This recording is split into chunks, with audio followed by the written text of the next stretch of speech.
और दोस्तों कैसे हो यार सारे। मैं आप सभी को वेलकम करता हूँ आप सभी के favourite YouTube channel JR college में। दोस्तों मेरा नाम है गौरव मुंद्रा और मैं 11 एंड 12 के बच्चों को एसपी एंड ओसीएम ये दो सब्जेक्ट्स पढ़ाता हूँ। दोस्तों हमारी जो समराइज्ड वाली जो सीरीज चल रही है ना यार, ये वन शॉट हो गया या फिर पूरे चैप्टर को समराइज कर हम जब एक वीडियो आपके लिए अपलोड कर रहे हैं, ये उसका एसपी के सब्जेक्ट का चैप्टर नंबर 5 चल रहा है, that is your lecture number 5 of your sacred practice 12th के बच्चों का।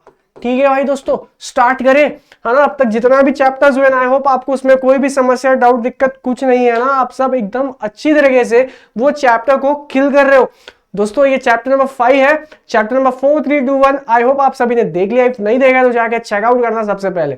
ठीक है दोस्तों, अगर आपको फिर भी कुछ डाउट समस्या, you can connect me on my Instagram. मेरा इंस्टाग्राम में आपको देता हूँ, यहाँ पे मैंने डाला नहीं है, तो my insta is Goldie Mundra _ guys यार on a very serious note, थोड़ा प्यार व्यार बरसाओ ना यार, ऐसे क्या कर रहे हो यार। अपने भी थोड़े ऐसे लगना चाहिए ना कि भाई तुम्हारे दोस्त को भी कोई जानता है।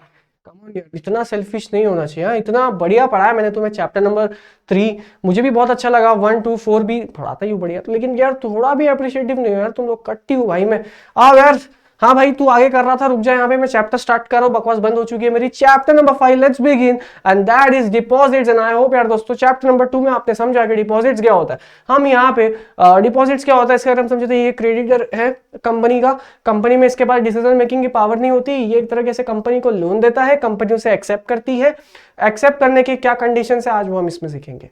और कंपनी एक बार एक्सेप्ट कर लेती है तो कंपनी कैसे डिपॉजिट रेज कर सकती है, वो ये चैप्टर आपको सिखाता है। डिपॉजिट होता क्या है ये आपने चैप्टर नंबर 2 में सीखा। Perfect, done, let's begin. और देखो अब हम डिपॉजिट किससे ले सकते हैं, तो पहला है दोस्तों, आप अपने कंपनी के मेंबर्स से भी ले सकते हो, अपने कंपनी के शेयर होल्डर से भी ले सकते हो, या फिर जनरल पब्लिक से भी ले सकते हो। कुछ समझा क्या? क्या बोला मैंने?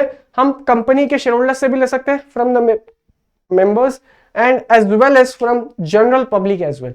कौन कौन ले सकता है मेंबर से? Private company. प्राइवेट कंपनी किससे डिपॉजिट ले सकती है? मेंबर से ले सकती है, उनके डायरेक्टर से ले सकती है, या फिर रिलेटिव ऑफ डायरेक्टर से भी ले सकती है। पहला पॉइंट क्लियर? क्लियर। दूसरा, पब्लिक कंपनी है अदर देन एलिजिबल कंपनी। बच्चा ऐसा एलिजिबल कंपनी क्या होता है आप समझते हो भी, बट एक public company other than eligible company भी अपने मेंबर या फिर डायरेक्टर से ले सकती है। क्या वो रिलेटिव से ले सकती है? नहीं ले सकती। रिलेटिव से कौन ले सकता है? रिलेटिव ऑफ डायरेक्टर से सिर्फ और सिर्फ प्राइवेट कंपनी। ये एक रिक्वायरमेंट है which has to be follow in. फिर उसके बाद एलिजिबल पब्लिक कंपनी क्या होता है, अभी ये एग्जाम में ना डिफाइन में आता है काफी बारी।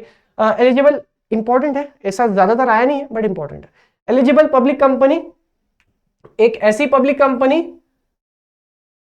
जो पब्लिक से एज वेल एज मेंबर से भी एक्सेप्ट करती है। और ये एलिजिबल पब्लिक कंपनी तब बनती है जब इनके पास नेटवर्थ है 100 करोड़ से ज्यादा की, और लिखा है एंड नहीं, इन दोनों में से कोई एक कंडीशन आपको सेटिस्फाई करनी है। अगर आपकी नेटवर्थ है 100 करोड़ से ज्यादा, या फिर आपकी टर्नओवर है 500 करोड़ से ज्यादा। अगर आपकी नेटवर्थ 50 करोड़ है लेकिन टर्नओवर 600 करोड़ है, yes you are eligible company. आपको इन दोनों में से कोई एक कंडीशन कंप्लाई करना है, एंड साथ में आपके पास शेयर होल्डर्स की परमिशन भी होनी चाहिए। तो ये जो यहाँ पे जितने भी कवर हो चुके हैं, यही लोग दोस्तों क्या कर सकते हैं? डिपॉजिट ले सकते हैं। इनके अलावा और कोई भी डिपॉजिट नहीं ले सकता। तो ये पहले आप इसका स्क्रीनशॉट ले लीजिए। एक्सेप्टेंस ऑफ डिपॉजिट में आप इसको पता है कहाँ लिख सकते हो? आपके नेक्स्ट टॉपिक में, that is terms and conditions of deposit, है ना। इसमें दोस्तों अब कैसा ना, इस पर टोटल 20 पॉइंट्स है। अब ये 20 पॉइंट्स में आपको डिसाइड करना पड़ेगा कि आप कौन सा पढ़ना चाहते हो। आप क्या करो ना, आपको पता सब होना चाहिए इसमें, ठीक है, सब पता होना चाहिए। एडवर्टीजमेंट क्या है, भले ही वो बहुत बड़ा सा है, बट आपको पता होना चाहिए उसमें है क्या। तो इसमें से, लेकिन अगर एग्जाम में बाय निशान से आता है तो आप कौन से 6 या 8 लिख कर आओगे, आपको वो रेडी रखना है। करोगे? तो इसमें पहला है टेन्योर ऑफ डिपॉजिट। टेन्योर आपको भी पता है 6 महीने से 36 मंथ्स का। No demand deposits on the repayment time, आप कोई भी डिमांड नहीं कर सकते डिपॉजिट्स का। जब उसका एक्चुअल टाइम होगा पेमेंट का तभी आपको दिया जाएगा। फिर उसके बाद दोस्तों सिक्योर्ड या फिर unsecured. Secured charge on asset, unsecured charge on asset नहीं है। अगर अनसिक्योर्ड डिपॉजिट्स है तो आपको चार्ज ऑन एसेट करने पड़ेंगे विद इन 30 डेज। समझ में आया? अगर मतलब अनसिक्योर्ड है, अगर सिक्योर्ड डिपॉजिट है तो आपको क्रिएट करना पड़ेगा चार्ज विद इन 30 डेज। अगर सिक्योर्ड डिपॉजिट्स है चार्ज ऑन एसेट क्रिएट करना पड़ेगा with in how many days, with in 30 days. चलो एप्लीकेशन फॉर्म आपको भरनी पड़ती है कंपनी के साथ कि भाई कंपनी मैं आपको कंसेंट देता हूँ, ये पैसा मैंने किसी और से बोरो नहीं किया है, ये मेरे ही पैसे, मैं आपकी कंपनी को पैसे देना चाहता हूँ। उसके बाद दोस्तों जॉइंट मेंबर्स, यानी कि क्या सर 2 लोग या 3 लोग मिलकर कंपनी को एक ही नाम पे पैसा दे सकते हैं? जैसे गौरव, कैमरा के पीछे बच्चा, कैमरा के पीछे बच्ची, हम तीनों मिलकर कंपनी का डिबेंचर ये डिपॉजिट खरीदना चाहते हैं, क्या हम कर सकते हैं सब? बिल्कुल, मैक्सिमम 3। ठीक है।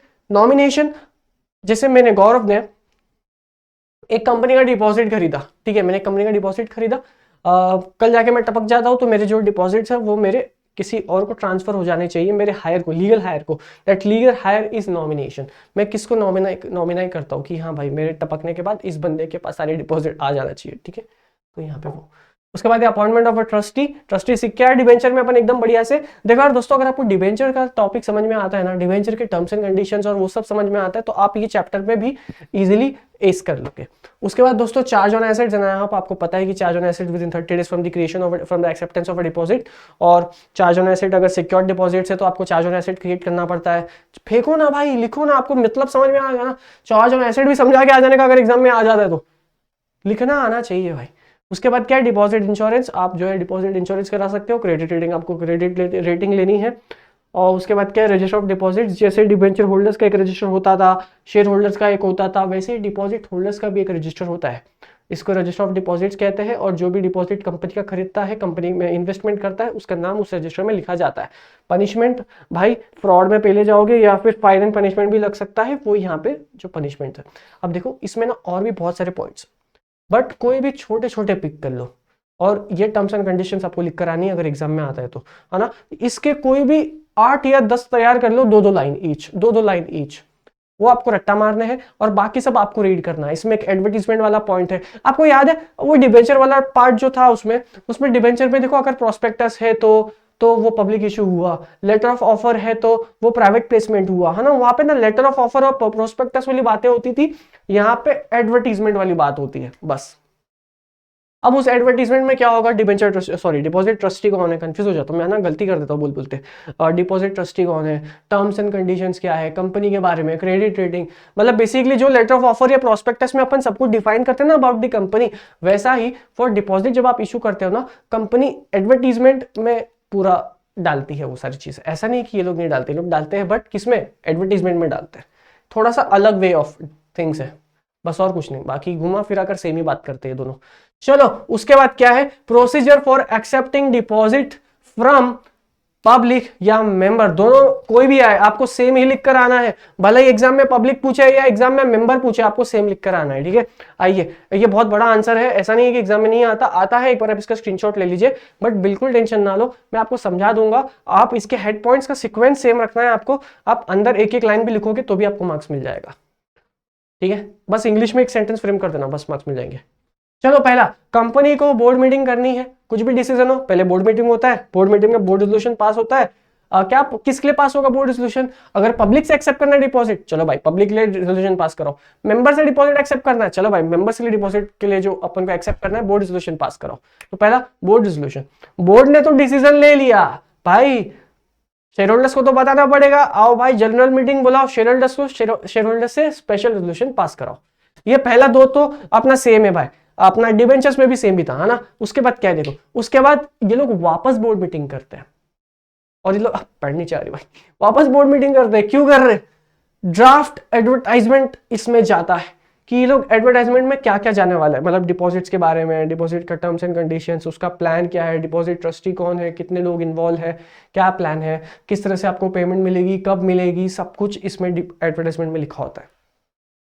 और ये मेजॉरिटी ऑफ डायरेक्टर्स साइन करते हैं, सो दैट इसकी क्रेडिबिलिटी रहे, बाहर वाले इस पे भरोसा करें, है ना। चलो उसके बाद क्या आप करते हो, अपॉइंट बैंकर, आप एक बैंकर अपॉइंट करते हो, सो दैट आप जो भी लोग होंगे ना, आप सब उसको एप्लीकेशन सबमिट करेंगे, ले भाई मुझे कंपनी में डिपॉजिट देना है, ये देना किसको है, कंपनी को देना है, नहीं, आप सब एप्लीकेशन बैंकर को दोगे। उसके बाद दोस्तों क्रेडिट रेटिंग, कंपनी एक क्रेडिट रेटिंग ले लेती है, जैसे वो डिबेंचर्स में लिया करती थी। सर क्या डिबेंचर वाला लाइन में इस क्रेडिट रेटिंग में लिख दूं, चलेगा, 100% चलेगा। डिपॉजिट ट्रस्टी, ये डिपॉजिट ट्रस्टी वही अपना सेम मीनिंग है इसका भी, जैसे वो डिपॉजिट का ट्रस्टी था वैसे डिपॉजिट का भी ट्रस्टी होता है, आप अपॉइंट करते हो। और signed at least 7 days before issuing advertisement. मतलब दोस्तों जब आप एडवर्टाइजमेंट इशू करते हो, किसको इशू करते हैं सर? जनरल पब्लिक को, और जब मेंबर्स को, या फिर जब आरओसी, मतलब दुनिया को बताने से पहले 7 दिन पहले वो साइन हो जाना चाहिए बाय डिपॉजिट ट्रस्टी। बस एंड ऑफ डिस्कशन। दुनिया को बताने से पहले 7 दिन पहले, दुनिया को बताने के 7 दिन पहले। समझ में आ रहा है? डिपॉजिट इंश्योरेंस, आप डिपॉजिट इंश्योरेंस भी ले सकते हो। Then again it's very simple topic, आप उसको 1-2 लाइन में एक्सप्लेन कर लो चलेगा। डिपॉजिट इंश्योरेंस को भी तो कोई दिक्कत नहीं है। फिर क्या है? Copy of advertisement with ROC. ROC को फिर अब आपको एडवर्टीजमेंट जो आपने साइन किया था 7 दिन पहले, अब वो आपको आरओसी को भेजना है। आरओसी को आपने सबमिट कर दिया और आफ्टर 30 डेज अब आप इसको पब्लिश कर सकते हो। आप आरओसी को 30 डेज का समय देते हो, आरओसी उस पर सोच विचार करेगी। आरओसी उसमें मे भी आपको चेंजेस सजेस्ट करे, उसमें आरओसी में भी आपको कुछ भी सजेस्ट नहीं करे, कुछ नहीं। 30 दिन तक रिप्लाई नहीं आया, मतलब समझ जाना आरओसी ने एक्सेप्ट कर लिया। अब क्या है भाई, ये कैन पब्लिश। जैसे ही 30 दिन हो गए, आरओसी का कुछ आया नहीं आया, भाड़ में जाए, हमने कंप्लाई कर लिया अब सब कुछ जैसे आरओसी ने बोला था, चलो माता जी चलते हैं आगे। Can publish advertisement. अब आप ये एडवर्टाइजमेंट को पब्लिश कर सकते हो। कहां पब्लिश करते हो? एक न्यूज़पेपर में पब्लिश करते हो। समझ में आ रहा है? डिबेंचर और डिपॉजिट में फर्क है, फर्क आपको समझना पड़ेगा पहले इसके प्रोसेस को। और उसके बाद क्या है, आप अपने न्यूज़पेपर में इसको पब्लिश करते हो। एक इंग्लिश न्यूज़पेपर होता है, एक वर्नाक्युलर न्यूज़पेपर। वर्नाक्युलर न्यूज़पेपर, जैसे हम महाराष्ट्र में रहते हैं तो यहाँ पे मराठी हमारा जो है कि वर्नाक्युलर लैंग्वेज है, तो हम एक मराठी फेमस न्यूज़पेपर में अपनी एडवर्टाइजमेंट दे देंगे कि भाई सुनो, डिपॉजिट में अगर इन्वेस्ट करना चाहते हो तो ये जो कंपनी है ना, ये डिपॉजिट्स इशू कर रही है, आओ इसमें पैसे लगाओ। ये आपको न्यूज़पेपर में ऐसे एडवर्टाइजमेंट देनी है, और भी डिटेल में देना, मैं एक एक इन शॉर्ट बताया। उसके बाद आपको वही एडवर्टाइजमेंट को अपने वेबसाइट, अगर आपकी कंपनी का है तो उस पर डालना है। अब फिर वो एडवर्टाइजमेंट देखने के बाद सारे जो भी इंटरेस्टेड लोग हैं उस पर अप्लाई करेंगे, है ना। तब आपको कलेक्ट करना है application form and money. Application form आप किसको दोगे? बैंकर को। अपन ने पहले बैंकर अपॉइंट किया था, याद है? यहाँ पे अपॉइंट बैंकर, इसके लिए कुछ समझ में आ रहा ना भाऊ? अरे हो ना भाई। उसके बाद क्या है? Issue deposit receipt with in 30 days. आप 21 दिन के अंदर फ्रॉम द एडवर्टाइजमेंट आप ये डिपॉजिट रिसिप्ट इशू कर देते हो। फिर उसके बाद create charge on asset with in 30 days from the acceptance of deposit. एक बार आपके डिपॉजिट एक्सेप्ट हो गए, अब आपको ना चार्ज ऑन एसेट्स क्रिएट करना पड़ता है ना। किसी को होगा नहीं भाई मेरे को तेरे पे भरोसा नहीं है, तू मेरे पैसे लेके भाग गया तो, अरे टेंशन मत ले, मेरी प्रॉपर्टी का तू चार्ज ऑन एसेट क्रिएट कर ले, है ना। तो this is what charge on asset, आपको पता ही होगा। उसके बाद हम रजिस्टर में उनका नाम डाल देते हैं। और रिटर्न विथ आरओसी, एक रिटर्न है जो फाइल होती है, दैट इज ऑन और बिफोर क्या है 30 जून से हर साल में एक रिटर्न आपको फाइल करनी है। ठीक है, ये आपका एक कंप्लायंस का पार्ट है। कंपनी को, जिस कंपनी ने डिपॉजिट लिया है उसको 30 जून से पहले एक रिटर्न फॉर्म भरना पड़ता है विद आरओसी, जो कि कंपलसरी है जिस भी कंपनी ने डिपॉजिट एक्सेप्ट करा है तो। एंड सेकंड थिंग इज, उसमें जो डिटेल्स होगी, मतलब आपको 30 जून से पहले फाइल करना है, और उसमें जो डिटेल्स होगी it should be as on 31 March. अगर आप 29 जून को भी फाइल कर रहे हो ना, तो आप 29 जून के डिटेल्स नहीं लोगे, आप सिर्फ और सिर्फ 31 मार्च तक के ही डिटेल्स उसमें डालोगे। तो this is what your return with ROC. Guys simple है, टेंशन नहीं लो। Board meeting, board resolution, general meeting, special resolution, appoint banker से पहले क्या अपन करेंगे? Board meeting. उसमें भाई अपना एडवर्टाइजमेंट, ड्राफ्ट एडवर्टाइजमेंट वो सब करूंगा।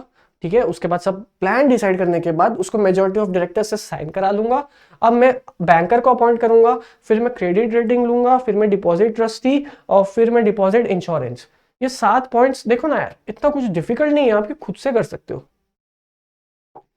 उसके बाद दोस्तों इसमें आपको ज्यादा एक्सप्लेन नहीं करता है, ये 15 पॉइंट है, आप 15 पॉइंट लिख के आ जाओगे ना, वही बहुत बड़ी बात है। एक एक दो लाइन लिख लेना, बस एक लाइन मैक्स चलेगा, कोई प्रॉब्लम नहीं, पर कोशिश करना ये पूरे 15 आप याद करके जाओ, सिंपल है। फिर एडवर्टाइजमेंट विद आरओसी 30 दिन तक रखोगे। जैसे ही 30 दिन हो गए, एडवर्टाइजमेंट करना है आप कहाँ पे? न्यूज़पेपर में। कौन सा न्यूज़पेपर? English and vernacular. उसके बाद वेबसाइट है तो वेबसाइट पर डालोगे। कलेक्ट कर लो अब एप्लीकेशन मनी। कौन कलेक्ट करेगा? बैंकर कलेक्ट करेगा। Issue deposit receipt. उसके बाद क्या है भाई? Create charge on asset. Charge on asset create करेंगे, और उसके बाद सब हो गया तो अपन एक रजिस्टर ऑफ डिपॉजिट बना देंगे। रजिस्टर ऑफ डिपॉजिट में डाल दिया, उसके बाद क्या भाई? रिटर्न विद आरओसी फाइल कर देंगे। एज ऑन कितना था भाई? मतलब एज ऑन 31 मार्च, और 30 जून से पहले अपन वो रिटर्न फाइल करते हैं। बच्चा बोलेगा सर आप खुद पढ़ रहे हो क्या भाई? लेकिन समझ में आ रहा है जो आपने मेरे अब तक कराया कुछ, कि सब डोक्यात वरती गेला काहीतरी तुम्हाला समजलं का नाही दोस्तों? मराठी सीख रहा हूं मैं अभी थोड़ा। दोस्तों ये तुम्हारे भाई का इंस्टाग्राम आईडी है ना। आई होप यार दोस्तों चैप्टर नंबर 5 यहाँ पे एंड होता है। इस चैप्टर से आपको और कुछ करने की जरूरत है नहीं। थोड़ा टर्म्स एंड कंडीशंस जैसे मैंने आपको बताया वो एक रीड कर लेना सारा, बट कोई भी 8 आपको रट्टा मार लेना है। 2-2 लाइन लिखो सबका, कोई प्रॉब्लम नहीं है भाई, जरूरी नहीं है आपको पूरा लिख कर आना है। और ये जो प्रोसीजर है ना ये एग्जाम में आता है और काफी बच्चे स्किप करते हैं क्योंकि ऑब्वियसली 15 पॉइंट्स बहुत ज्यादा है। सर ये कितने मार्क्स का आएगा? ये 8 मार्क्स का आएगा। सर क्या हम ये चैप्टर को स्किप कर सकते हैं? कर सकते हो, बट क्या करो, टर्म्स एंड कंडीशंस को पढ़ लो। और अगर आपके पास टाइम है तो ये 15 पॉइंट्स वाला कर लो। आसान है यार, बहुत आसान है, मैंने आपको बताया, कुछ ऐसा था नहीं। एटलीस्ट इसके हेड पॉइंट्स कर लो और उसके अंदर का एक एक लाइन कर लेना, इतना ही कर लेना, सिंपल है, डिफिकल्ट नहीं है। बट लास्ट दिन होगा जब एग्जाम का, ऊपर से रीड कर लेना, ज्यादा मेहनत मत करना। और जो बच्चा है सर मेरे पास टाइम कम है तो ये वाला टॉपिक स्किप कर दे। अगर आपने चैप्टर नंबर 2 अच्छे से किया है तो, कंडीशन सुनी ना मेरी, चैप्टर नंबर 2 का एक एक पॉइंट अगर आपका सही हो गया है you can skip this chapter. लेकिन टर्म्स एंड कंडीशंस कर लेना। प्रोसीजर को चाहिए तो स्किप कर सकते हो, बट स्किप कभी तभी करना जब आपको 80-85% चाहिए। एंड जिस बच्चे को 95-90 का एम है भाई, अपने को सब करते हुए चलना है ना। अभी बहुत टाइम है, स्किप करने की कोई अभी से सोचो ही मत कुछ, अभी जो आ रहा है करते जाओ। चलो यार दोस्तों इस वीडियो को यहाँ पे एंड करते हैं, मिलता हूँ आप सभी से लेटर्स में। लेटर्स का एक फॉर्मेट प्रैक्टिस करेंगे, उसके बाद मैं आपको समझा दूंगा कैसे आप लेटर्स टैकल कर सकते हो। तो उस चैप्टर के लिए तो अपन सिर्फ उतना ही करने वाले, तो 6, 7, 8 अपना ऐसे निपट जाएगा। चैप्टर नंबर 9 में हम थोड़ी सी मेहनत करेंगे। 10 again very important chapter, 11 again very important chapter, 12 again very important chapter. तो 9, 10, 11, 12 ये 4 मेजर चैप्टर्स हैं जो अभी हमारे और बचे हैं मेजरली, जिसको हम बहुत जल्द खत्म करने वाले हैं। एंड 6, 7, 8 वो लेटर्स है, तो वो भी हम उसके लिए एक वीडियो डालकर आपको समझा देंगे दोस्तों, तो उसकी टेंशन ना लो। एंड अगेन हमारा फिर जैन में प्लान होगा यार दोस्तों, आप सभी के लिए क्या लाए, जस्टिफिकेशन पे कुछ एक आध वीडियो डाल दे जिससे आपको थोड़ी सी प्रैक्टिस हो जाए, है ना। बाकी मेरा इंस्टाग्राम आईडी है, वीडियो के कमेंट सेक्शन में भी बताओ। इंस्टाग्राम पे हम एक रील डालने वाले हैं इसके रिगार्डिंग ही, तो आई होप उसे आप रील पे भी कमेंट करते हो। ठीक है दोस्तों, भाई को पहुंचाओ यार आगे, थोड़ी हेल्प कर दो यार, अपने को भी थोड़ा लोग जाने, लोग पहचाने, आना। चलो यार दोस्तों इस वीडियो को यहाँ पे एंड करता हूँ, मिलता हूँ आप सभी से अगली वीडियो में। तब तक के लिए गुड बाय, टेक केयर, जय हिंद, पढ़ाई करो, आग लगा दो यार। आखिरी जो दिन है ना आपके 12th में, you have to kill it, you can do it and you will do it. चलो यार दोस्तों इस वीडियो को यहाँ पे एंड करता हूँ।